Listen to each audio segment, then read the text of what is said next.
What is domain thinking, Lockie? So domain thinking is where I have been trying to figure out how to explain this clearly, and I'm going to give it my best shot right now.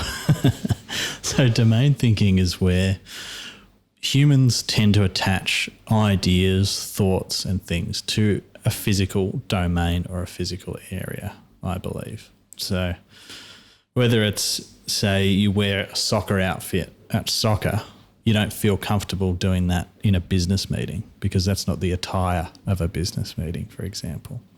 You feel comfortable doing that at a soccer pitch because that's what soccer is. That's the agreed construct that we've made about soccer. Well, the same goes for the type of skills that we apply on the soccer pitch and the teamwork that we use and the way we approach getting better.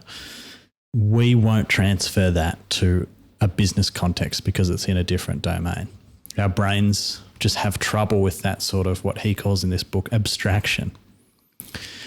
And that this is a skill that can be learnt, it's within us, but it's not natural to us. And he gives the example, which we'll probably talk about a little bit further on, about these villages it was a professor from somewhere, anyway, we'll find it. Sorry, I'm a bit loose on the facts from where this guy's from, but he goes to some villages that are remote and tries to do experiments on them surrounding trying to find out why the modern people score better on IQ tests than people from, say, previous generations.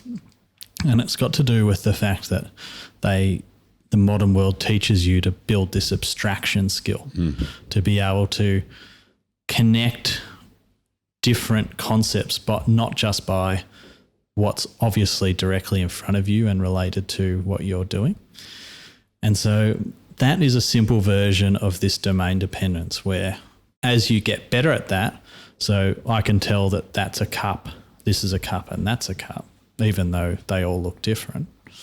Or you could connect these 4 cups in concept in probably 10 different ways, but someone from, say, pre-World War I would have more trouble with that.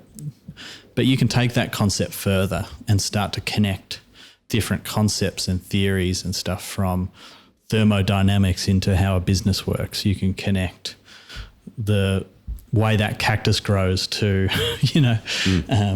how you learn things and grow yourself. And that's how you break down the domain. So often you don't actually, it's super powerful because you don't actually need to think of new ideas.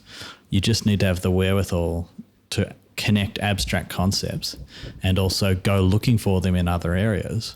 The answers to a lot of your problems that you're struggling with now, say in your work or what have you, someone in IT's probably solved those.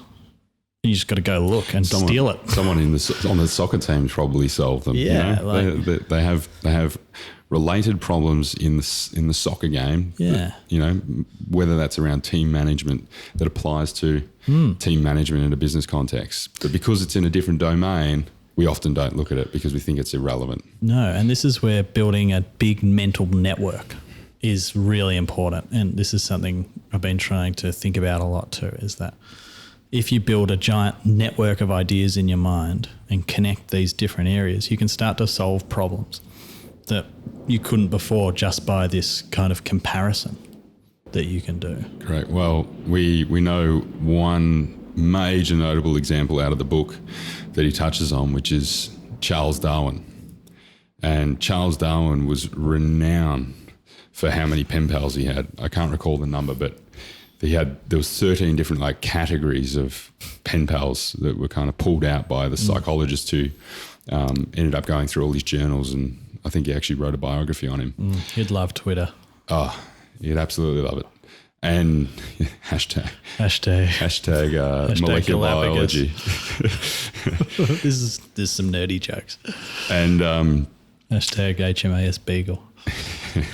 and he ended up drawing upon all of these different pen pals he had to try and come up with different formulations for why the world was the way it was. There's one particular example where he was trying to It's part of his evolutionary theory, right, on natural selection. But he was actually talking to geologists, and he was talking to other biologists, and he was talking to people in completely different domains to try and get their perspectives and understandings for why these things work. Triangulate the thinking. You get just totally unique perspectives. Yeah. The other thing to note is that because this is a human inherent bias almost that we've got, everyone does it. So there's a massive opportunity if you can realize that and build the muscle that breaks through that, because you're just going to be able to do something that no one else is really doing, and that has huge benefits. Yeah.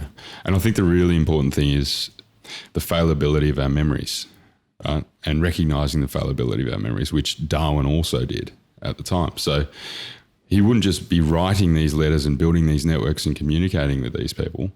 He would receive letters back. He would cut things out from their letters. He would, paste them onto his notes. And he ended up with this kind of bewildered compilation of different things spread across heaps of different sheets of paper. But there's something very powerful in that. He's both going through the act of exerting energy and writing these things down for himself. He's then pulling in other people's concepts, other people's ideas.